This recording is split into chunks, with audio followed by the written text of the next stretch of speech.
Students, I am Seema Dubey, TGT of SST from Gyandeep senior secondary public school Shukrabad. बच्चों, आज हम economics chapter 2 people as resource का next part continue करेंगे। इस part में हम economic activities by men and women discuss करेंगे। Like Vilas and Sakal, people have been engaged in various activities.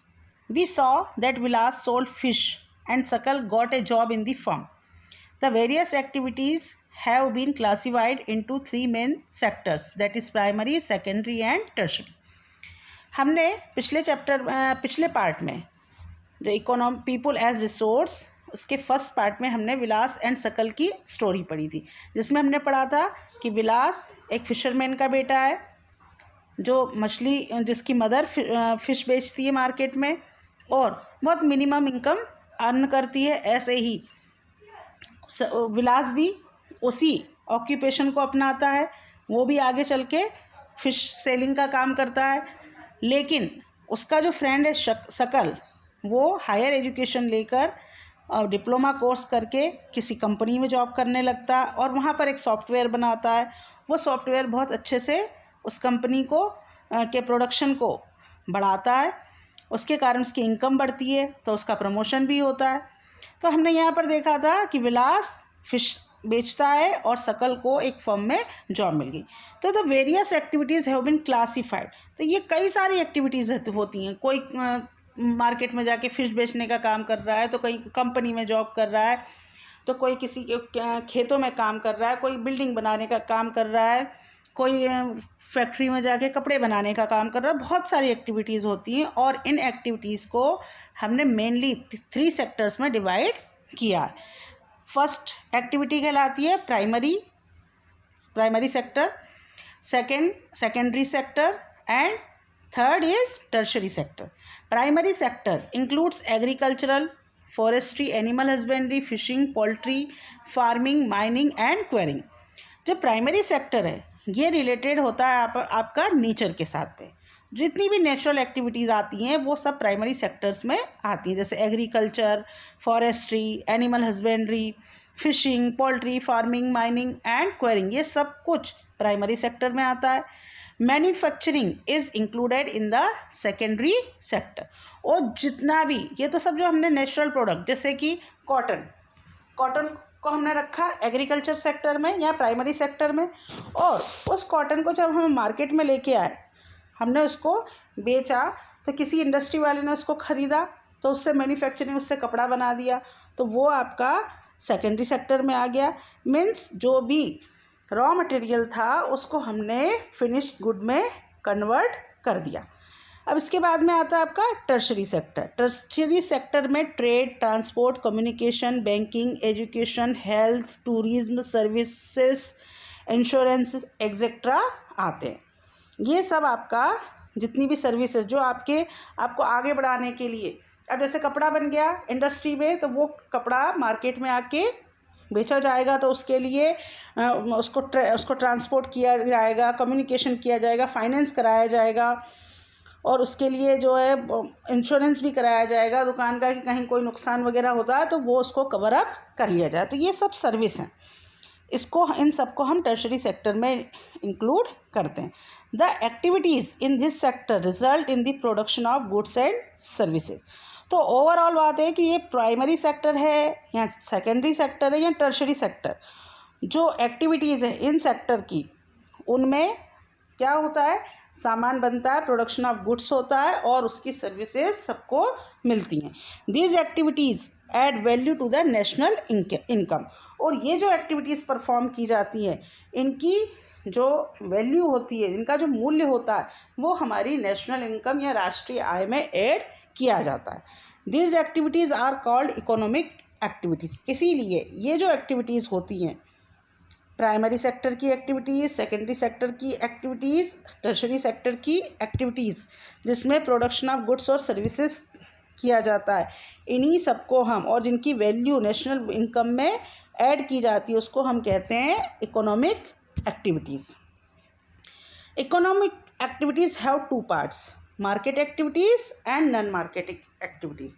ये जो आपकी इकोनॉमिक एक्टिविटीज़ हैं इनके दो पार्ट होते हैं। पहला पार्ट है, first one is market activity and second one is non market activities.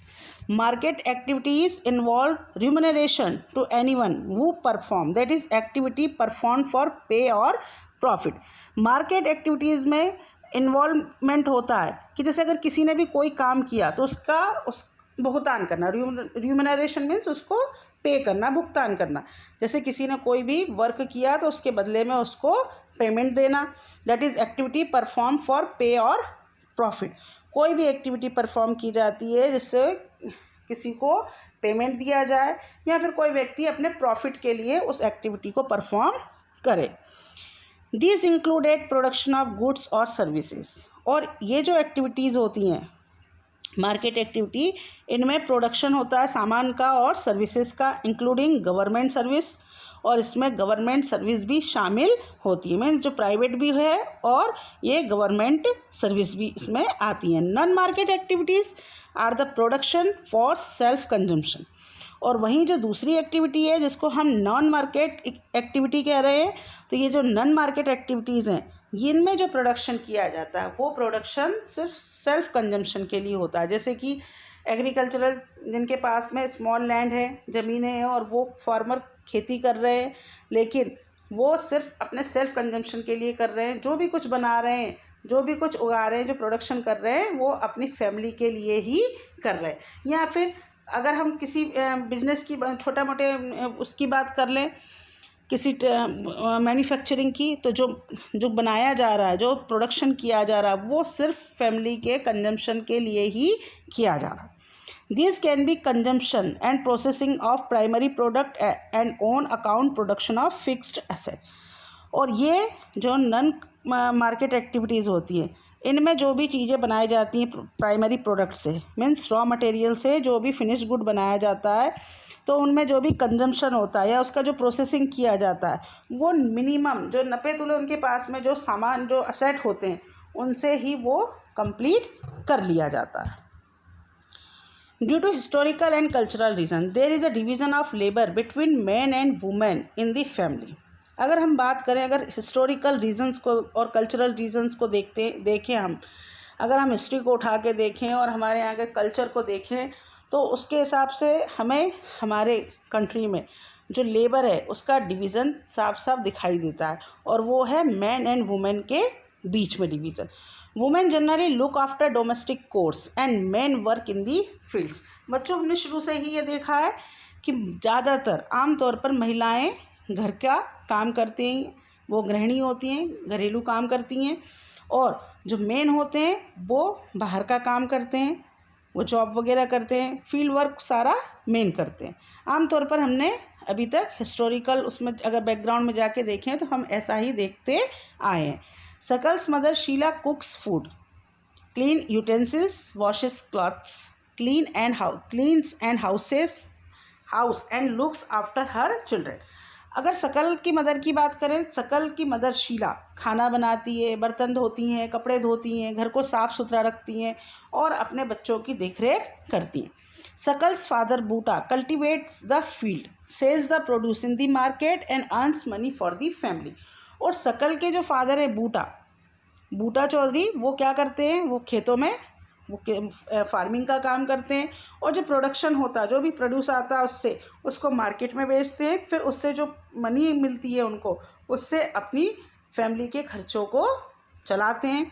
Sheila is not paid for the services delivered for upbringing of the family. लेकिन यहाँ पर ये ध्यान रखने की बात है कि शीला जो इतना सारा घर का काम करती है, खाना बनाना, बर्तन धोना, कपड़े धोना, घर के साफ़ सफाई करना, अपने घर को साफ़ सुथरा रखना, बच्चों की देखरेख करना, इसके लिए इन एक्टिविटीज़ के लिए शीला को कुछ भी जो अपने परिवार को वो आगे बढ़ा रही है तो उसके लिए उसको कुछ भी पे नहीं किया जाता। Buta earns money which he spends on rearing his family. Woman are not paid for their services delivered in the family.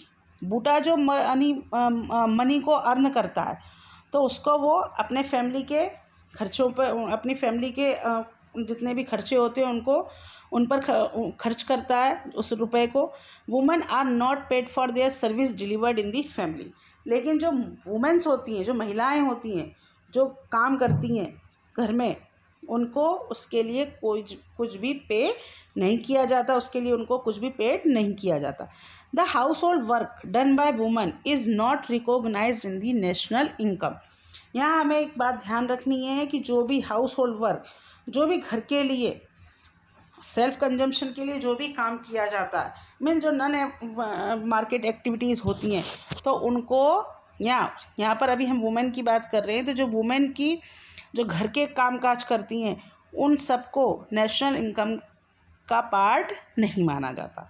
Gita mother of Vilas earn an income by selling fish. अब हम बात करते हैं विलास की मदर की। विलास की मदर वो मछलियों को पकड़ती हैं और उनको बेच के इनकम करती हैं, पैसा कमाती हैं। These woman are paid for their work when they enter the labour market.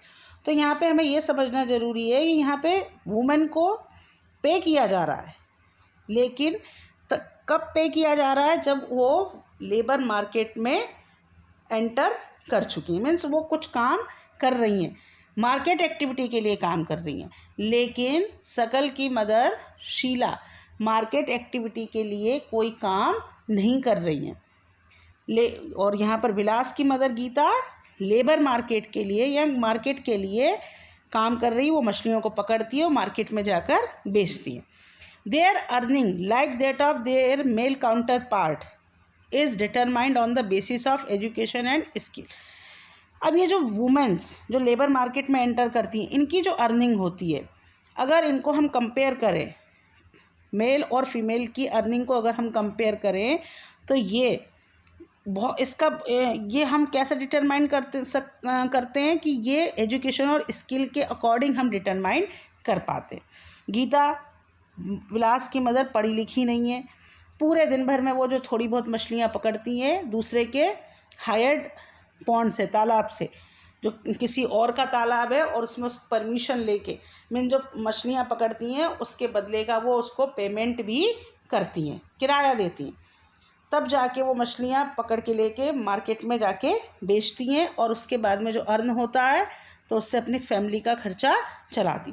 तो यहाँ पे हमें ये पता है कि गीता पढ़ी लिखी नहीं है और वो स्किल्ड भी नहीं है।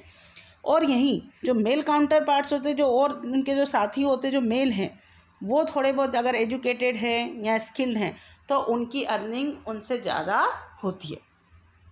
Education helps individual to make better use of the economic opportunities available before him. यहाँ पे हमें ये बात समझनी बहुत ज़रूरी है कि जो एजुकेशन होती है, शिक्षा, वो इंडिविजुअल को, पर्सन्स को मदद करती है इकोनॉमिक अपॉर्चुनिटीज़, जो भी इसके आसपास जो इकोनॉमिक अपॉर्चुनिटीज़ हैं, जो अवसर हैं, उसको उसके बेटर यूज़ के लिए। Education and skill are the major determinants of the earning of any individual in the market. तो अगर हम मार्केट लेवल पे बात करें तो अगर कोई मेन या वुमेन पढ़ा लिखा है और स्किल्ड है तो उससे हम उसकी अर्निंग का आसानी से अंदाज़ा लगा सकते हैं, उसको आसानी से डिटरमाइन कर सकते हैं। अब majority of women have Meg education and low skill formation. ज़्यादातर जो वुमेन होती हैं उनकी एजुकेशन बहुत कम होती है और उनका जो स्किल फॉर्मेशन होता है वो भी बहुत निम्न होता है, कम होता है। Women are paid low compare to men. Most women work where job security is not there.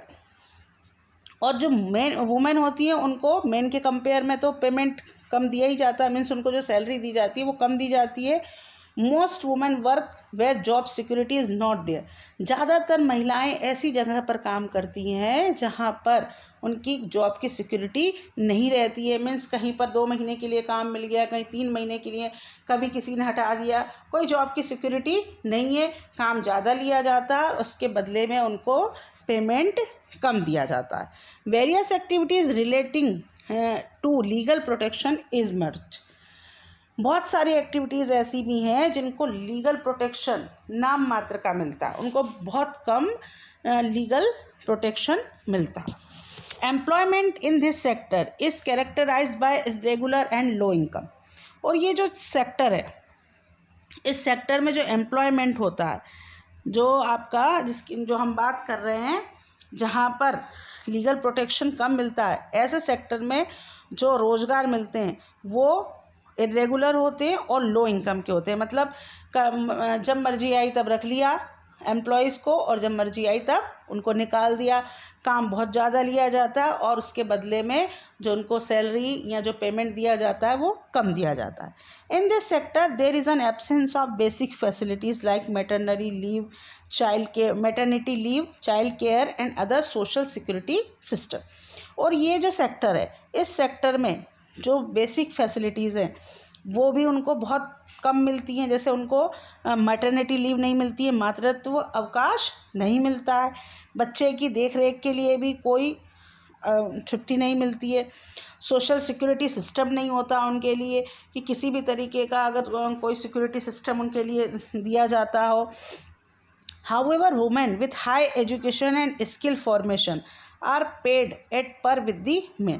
लेकिन ये तो हम उन महिलाओं की बात की जो महिलाएं कम पढ़ी लिखी हैं और लो स्किल फॉर्मेशन है और जो ऐसे सेक्टर में काम कर रही हैं जो प्राइवेट सेक्टर टाइप का है और जहाँ पर उनके लिए किसी भी तरीके की प्रोटेक्शन, लीगल प्रोटेक्शन नहीं है, कोई जॉब सिक्योरिटी नहीं है, लो इनकम है।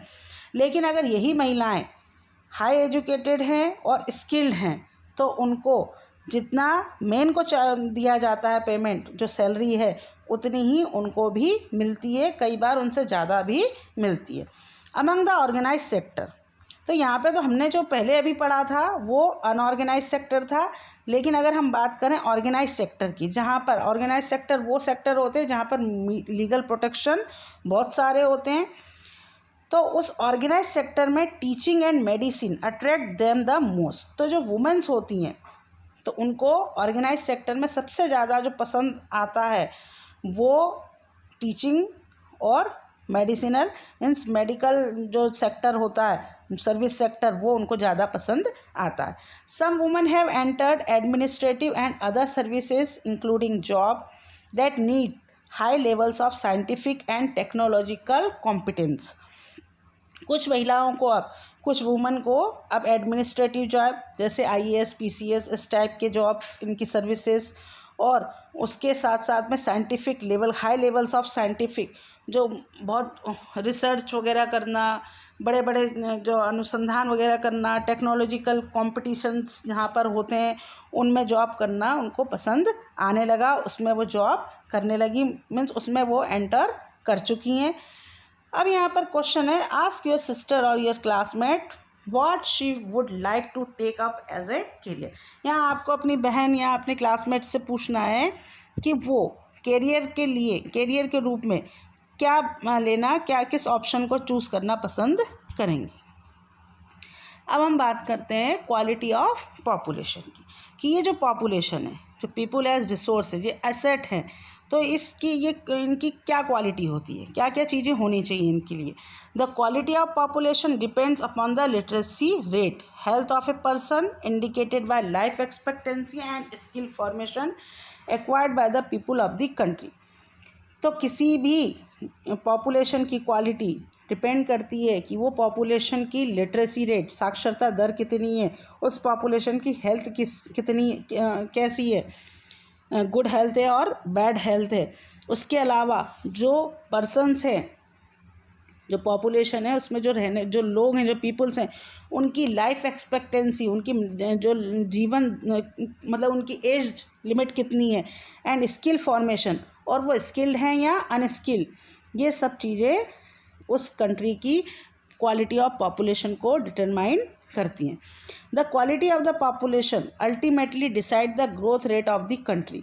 और ये जो क्वालिटी ऑफ द पॉपुलेशन है ये अल्टीमेटली क्या बताती है कि उस अच्छी है, अगर मान लो सपोज़ करो कि क्वालिटी ऑफ पॉपुलेशन जिसकी हम अभी बात कर रहे हैं उसमें लिटरेसी रेट अच्छी है, साक्षरता दर, सब पढ़े लिखे हैं, ज़्यादातर उसमें पढ़े लिखे हैं, सबकी हेल्थ अच्छी है, लाइफ एक्सपेक्टेंसी अच्छी है, उनकी एज भी अच्छी है और स्किल्ड हैं, पढ़े लिखे हैं, स्किल्ड हैं, तो उनकी इनकम भी अच्छी होगी। तो उससे हमें पता चलता है कि उस कंट्री की ग्रोथ रेट कैसी है, उस कंट्री का डेवलपमेंट का जो % है वो कैसा है। Literate and healthy population are an asset. किसी भी कंट्री के लिए जो उसके पीपल हैं, अगर वो लिटरेट हैं, साक्षर हैं और हेल्दी हैं, तो वो उस पॉपुलेशन के लिए एसेट का काम करते हैं। अब इसी में हम सबसे पहले डिस्कस करते हैं education. Sakal's education in the initial years of his life bore him the fruits in the later years in terms of good job and salary. Sakal की जो एजुकेशन, जो स्टार्टिंग में जो उसके फादर ने जो बीजारोपण किया था, स्कूल भेजने का काम और सकल को पढ़ाने का काम, तो वो एक बार जब उन्होंने स्टार्टिंग में इन्वेस्टमेंट किया, कई सालों तक इन्वेस्ट करते रहे, लेकिन बाद में उन्होंने एक पौधा लगाया था जो कुछ सालों के बाद में एक पेड़ ट्री के रूप में बन गया और उस पर फ्रूट्स भी आने लगे। मीन्स जो भी उन्होंने किया था, जो भी अच्छा मतलब पढ़ाई का जो स्टार्टिंग की थी, तो उसको आगे जाके जब उसने सकल ने कंप्लीट कर ली उस एजुकेशन को, तो उसको अच्छी जॉब मिल गई और अच्छी सैलरी भी मिलने लगी। We saw education was an important input for the growth of Sakal. तो यहाँ हमने देखा कि एजुकेशन सकल की ग्रोथ के लिए एक बहुत अच्छा इनपुट था, एक ऐसा सोर्स बन गया जिसने सकल को आगे बढ़ाया। It open new horizon for him. इसकी वजह से सकल को नए आयाम मिले, नए होरिजन मिले, आगे बढ़ने के अवसर मिले। Provided new aspirations and developed values of life. उसमें नई एस्पायरेशंस और जो वैल्यूज़ थी लाइफ की, जो मूल्य थे, उनका निर्माण किया। नॉट ओनली फॉर सकल education contributes toward the growth of society also. यहाँ पर जो सिर्फ सकल को ही फ़ायदा नहीं हुआ उस एजुकेशन से, सकल की एजुकेशन से जो सोसाइटी की ग्रोथ थी वो भी हुई। सकल के पेरेंट्स ने सकल को पढ़ाया तो सकल को अच्छी एजुकेशन, वो जॉब मिली, अच्छी एजुकेशन लेके उसने अच्छी जॉब हासिल की। फिर उसकी जब सैलरी अच्छी हुई, प्रमोशन भी अच्छा हुआ, तो उसका जो लिविंग स्टैंडर्ड था वो भी बढ़ गया। अब उसको अपने छोटे भाई बहन को पढ़ाने के लिए उसके पेरेंट्स को लोन नहीं लेना पड़ेगा। उनकी परवरिश के लिए, उनके बेटरमेंट के लिए जो खर्चा है वो सकल आसानी से कर सकता है। अपने माता पिता की भी देखभाल करेगा, मतलब काफ़ी कुछ चेंजेस सकल कर सकता है। तो परिवार का भी अच्छा होगा और उसके अलावा जो दूसरे लोग हैं वो अगर सकल को देखेंगे तो सकल को देख के उनको भी थोड़ा अच्छा एक एग्जाम्पल मिलेगा और वो भी एजुकेशन की तरफ अट्रैक्ट होंगे। It enhances the national income, cultural richness and increases the efficiency of governance. Education national income को इन्हांस करती है, बढ़ावा देती है। कल्चरल रिचनेस भी, हमें पता चलता है कि हमारी सांस्कृतिक जो धरोहर है वो कितनी सांस्कृतिक धरोहर, कितने जो है लकी हमारे पास में, कितना जो मूल्यवान हमारी जो कल्चरल हेरिटेज है हमारे पास में। और उसके साथ साथ एजुकेशन से ही हमें गवर्नेंस की भी एफिशिएंसी आती है। हमें जो है लोगों को डायरेक्शन देना, काम कराना, ये सारी चीज़ें, बहुत सारी मतलब बातें हम लोग जो है गवर्नेंस भी कर सकते हैं, चीज़ों को सुचारू रूप से चलाने का काम भी कर सकते हैं। There is a provision made for providing universal access, retention and quality in elementary education with a special emphasis on girls.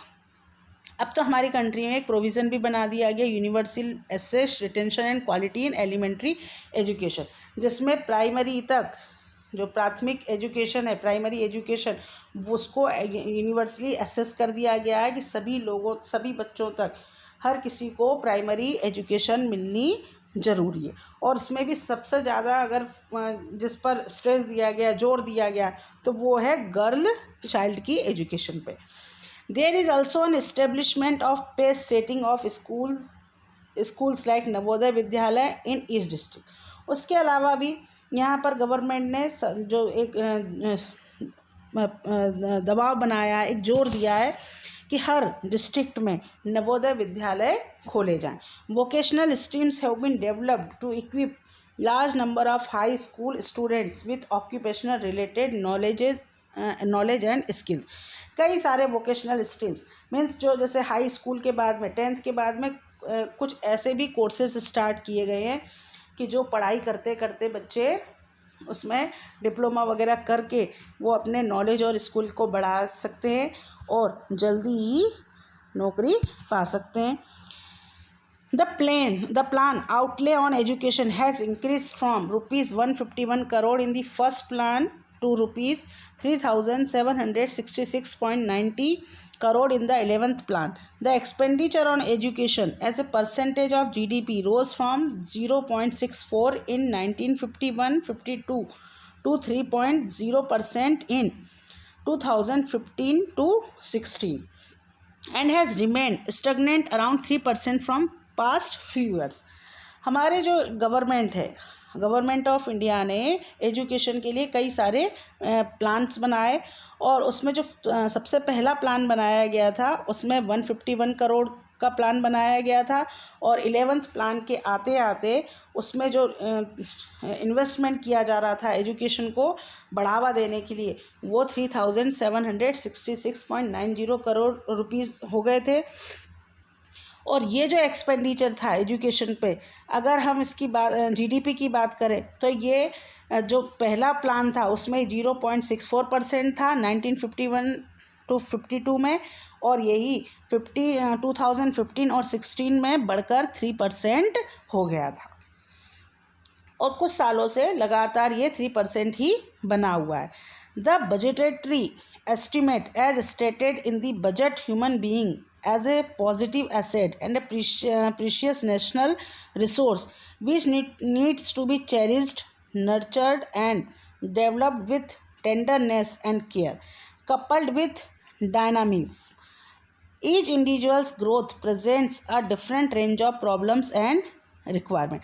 तो इसके लिए कई सारे जो है बजट जो गवर्नमेंट बनाती हैं, स्टेट उन्होंने बनाए और उसमें पॉजिटिव असेट के रूप में इसको इस्तेमाल किया ताकि जो नेशनल रिसोर्स हैं, जो प्रीशियस नेशनल रिसोर्स हैं उसको चेरिश किया जा सके, नर्चर किया जा सके। मीन्स पॉपुलेशन को जो नेचुरल रिसोर्स है, नेशनल रिसोर्स है, उसको चेरिश किया जाए, नर्चर किया जाए, डेवलप किया जाए, उतने ही प्रॉपर देख रेख के साथ में, केयर के साथ में, और थोड़ा सा जो है बहुत मतलब पैम्परिंग की जाए उसके अच्छे से, ताकि इस नेशनल रिसोर्स को से जो है एसेट बनाने का काम किया जा सके। Each individual's growth presents a different range of problem and requirement.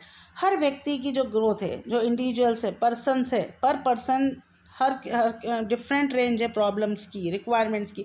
हर किसी की जो ज़रूरतें होती हैं वो अलग अलग तरह की होती हैं। यहाँ पर ग्राफ है जो अभी आपको बताया था 1951 से लेके 2011 तक का दिया है।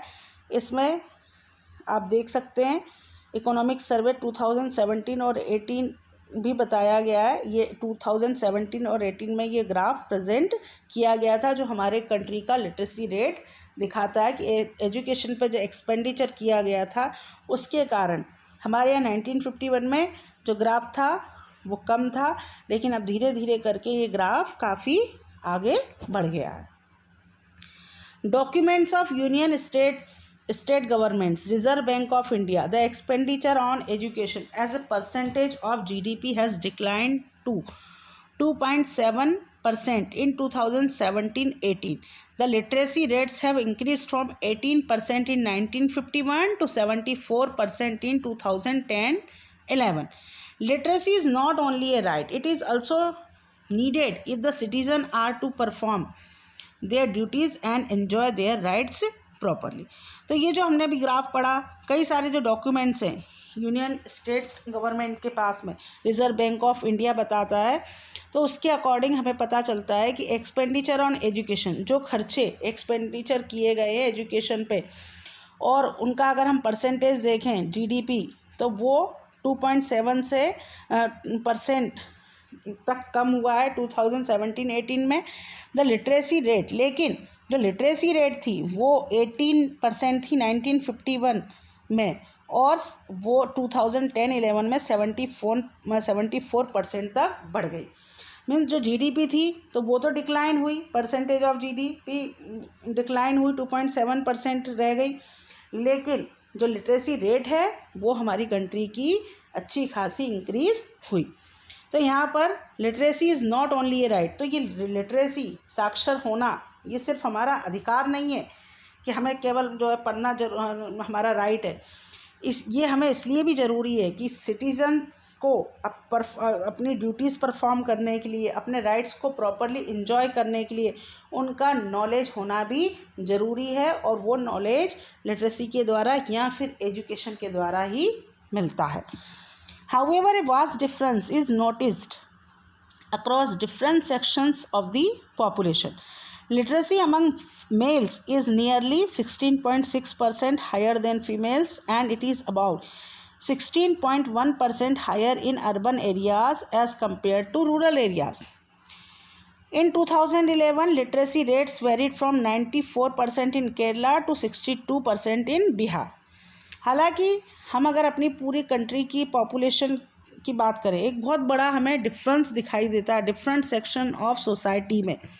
अलग अलग सेक्शन के जो लोग हैं पॉपुलेशन में, उनमें हमें इसमें भी वेरिएशंस दिखाई देते हैं। लिटरेसी अमंग मेल, अगर हम मेल और फीमेल में ही अगर कंपैरिजन करें तो लिटरेसी जो मेल की है वो 66.6% हायर है देन फीमेल्स, और फीमेल्स की मेल के कंपैरिजन में कम है। और it is about 16.1% higher in urban areas, और उसमें भी ये 16.1% जो मेल है वो अर्बन एरियाज़ में आगे हैं, और रूरल एरियाज़ में ये और भी पीछे। मीन्स जो फीमेल्स हैं वो अर्बन एरियाज़ में भी लिटरेसी में पीछे हैं और रूरल एरियाज़ में भी पीछे। इन 2011 में जो लिटरेसी रेट जो उसको जो चेक किया गया था, तो उसमें पता चला था कि 94% लिटरेसी रेट जो साक्षरता दर है वो केरला में सबसे ज़्यादा है इंडिया में। वहाँ पर 94% जो टोटल पॉपुलेशन है उसका 94% पीपल वहाँ पर लिटरेट हो चुके हैं, और केरला में भी लिटरेसी रेट पहले से बहुत बढ़ गया है, अब वो वहाँ पर 62% हो चुका है। The primary school system has expanded to over 8.41 lakhs in 2015-16.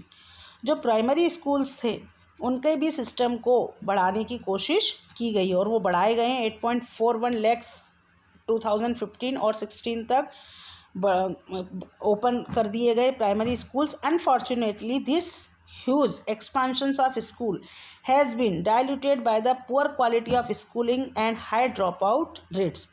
Unfortunately, दुर्भाग्य से ये इतना बड़े पैमाने पर जो बड़े लेवल पर स्कूल्स को ओपन अप किया गया था तो वो भी काम नहीं आया, क्योंकि इन स्कूलों में पुअर क्वालिटी ऑफ स्कूलिंग हुई, अच्छी एजुकेशन नहीं दी गई, और इनमें से मतलब जो भी कुछ प्रॉब्लम्स रही हों ध्यान नहीं दिया गया। साथ में जो बच्चे रूरल एरियाज़ में जो एडमिशन लेते थे तो वो ज़्यादातर उनमें से ड्रॉप आउट स्टूडेंट्स का परसेंटेज हाई रहा।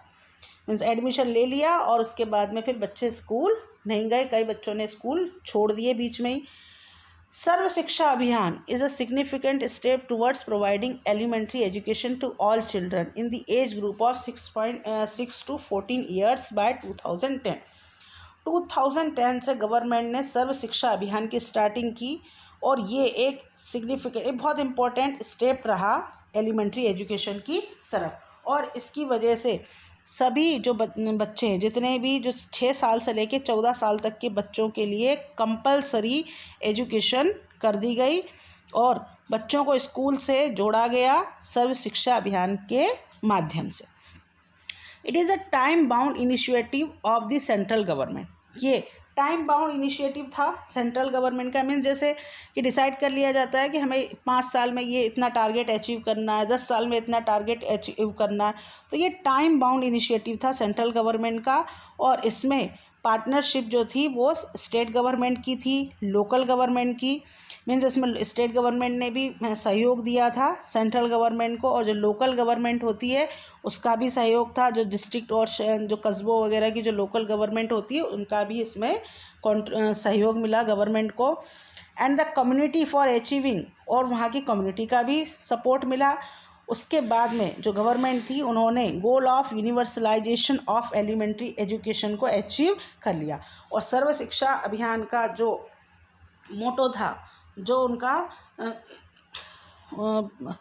जो वो चाहते थे कि ज़्यादा से ज़्यादा बच्चों को 6 साल से लेके 14 साल तक के ज़्यादा से ज़्यादा बच्चों को एलिमेंट्री एजुकेशन से जोड़ा जाए, तो उसमें गवर्नमेंट सक्सेस रही। Along with it, bridge courses and back to school camps have been initiated to increase the enrollment in elementary education. और इसके साथ साथ में कई सारे ब्रिज कोर्स मीन्स अगर मान लो किसी बच्चे ने बीच में ड्रॉप आउट कर लिया है तो उसको आगे की क्लास में भेजने के लिए एक शॉर्ट जो कोर्स होता है वो करा के, ब्रिज कोर्स करा के, या फिर बैक टू स्कूल कैंप चला के कि जो भी उसका जो कोर्स है उसको फिर से कंप्लीट करा के उसको फिर से स्कूल से कनेक्ट किया जाए। ये भी इनिशिएट किया गया to increase the enrolment in elementary education, और ज़्यादा से ज़्यादा बच्चों को एलिमेंट्री एजुकेशन से, लोगों को एलिमेंट्री एजुकेशन से जोड़ा गया। MDM midday meal scheme has been implemented to encourage attendance and retention of children and improve their nutritional status. These policies could add to the literate population of India. MDM midday meal हम सब सुनते हैं, mid day meal स्कूलों में जो primary schools हैं वहाँ पर मिड डे मील दिया जाता है। तो ये भी एक स्कीम के तहत इसको इम्प्लीमेंट किया गया ताकि जो स्कूल्स हैं, जो प्राइमरी स्कूल्स वगैरह हैं, तो वहाँ पे उनका अटेंडेंस जो रेशो है, जो अटेंडेंस है वो अच्छी बनी रहे, ज़्यादा से ज़्यादा बच्चे स्कूल आएँ, और उनके साथ साथ में उनका जो न्यूट्रिशनल स्टेटस है वो भी अच्छा बना रहे। बच्चे स्कूल आएंगे, पढ़ेंगे भी, और साथ साथ में उनको न्यूट्रिशनल फूड भी मिलेगा। This policy could add to the literate population of India. ये MDM मील वाली जो पॉलिसी थी, इससे भी लिटरेट पॉपुलेशन जो इंडिया की थी वो बढ़ी। The 12th plan endeavor to raise the country's gross enrollment ratio GER in higher education in the age group of 18 to 23 years to 25.2% by 2017-18 and to reach the target of 30 by 2020-21, which would be broadly in line with world average. और जो 12th plan बनाया गया उसमें country की जो gross enrolment ratio है, जो overall जितनी भी पॉपुलेशन है, तो ज़्यादा से ज़्यादा लोगों को एजुकेशन में, लिटरेसी में शामिल कराना, और उसमें भी जो फोकस था वो हायर एजुकेशन के लिए रखा गया, और हायर एजुकेशन के लिए 18 से 23 साल 23 ईयर्स 18 to 23 ईयर्स को टारगेट किया गया, जो पहले 20 ईयर्स टू 25.2%, जो 2017 और 18 में 25.2% था, जो बढ़कर 2020 और 21 तक 30% करने का टारगेट रखा गया था, which would be broadly in line with world average, और जिसको इस तरीके से सेट किया गया था कि जो वर्ल्ड एवरेज लाइन है उसके साथ में वो मैच करे। The strategy focuses on increasing access, quality, adoption of state-specific curriculum, modification, vocationalization and networking on the use of information technology. और यहाँ पर जो एजुकेशन के लिए जो स्ट्रेटेजी रखी गई, मीन्स इन सब प्रोग्राम्स को आगे बढ़ाने के लिए जो भी स्ट्रेटेजी अपनाई गई गवर्नमेंट के द्वारा, तो उसमें इंक्रीजिंग एक्सेस, ज़्यादा से ज़्यादा लोगों तक सुविधाएं पहुँचे, उन लोगों तक सब जो एजुकेशन की पहुंच बने और क्वालिटी एजुकेशन मिले, अच्छी बेहतरीन अच्छी शिक्षा मिले। Adoption of state specific curriculum, ज़्यादातर स्टेट्स को उनके अपने खुद के स्टेट के अकॉर्डिंग जो करिकुलम होते हैं, जो पाठ्यक्रम होते हैं, उनको चूज़ करने के लिए स्वतंत्रता दी गई।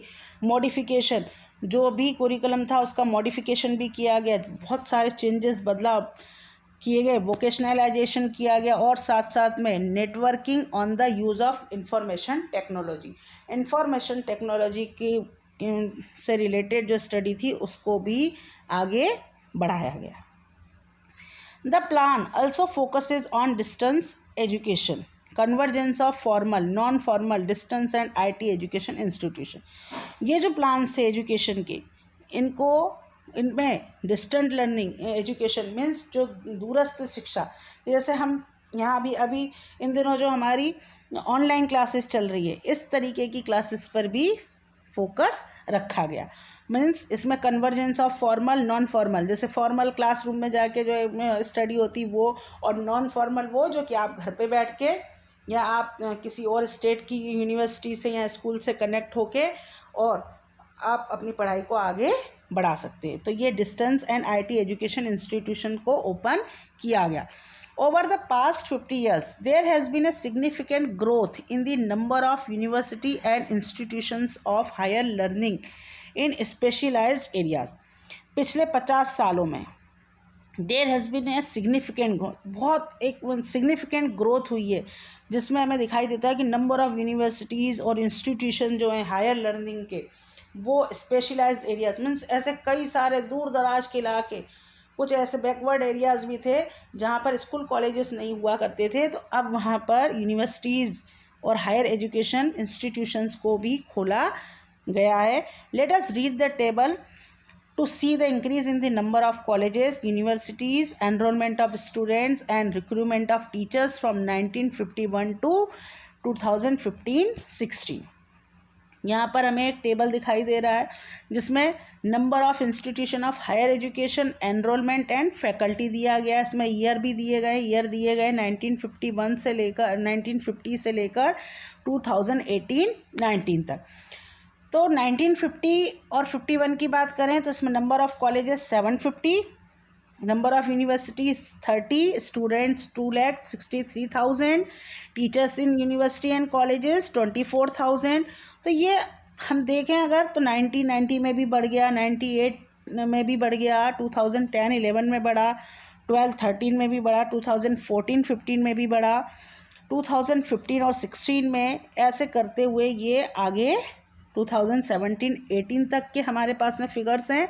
तो ये इसमें हमें क्या दिखाई दे रहा है कि ये सब जो है हायर एजुकेशन की तरफ जो एनरोलमेंट, मतलब बच्चों का नंबर ऑफ़ कॉलेजेस भी बढ़े हैं, नंबर ऑफ़ यूनिवर्सिटीज़ भी बढ़ी हैं, और उसके साथ साथ में जो स्टूडेंट्स थे उनकी भी वहाँ पर जो संख्या थी वो बढ़े, नंबर्स बढ़े, और टीचर्स भी यूनिवर्सिटीज़ और कॉलेजेस में रिक्रूट हुए हैं, बढ़े, पढ़ाने के लिए ज़्यादा से ज़्यादा टीचर्स को रखा गया।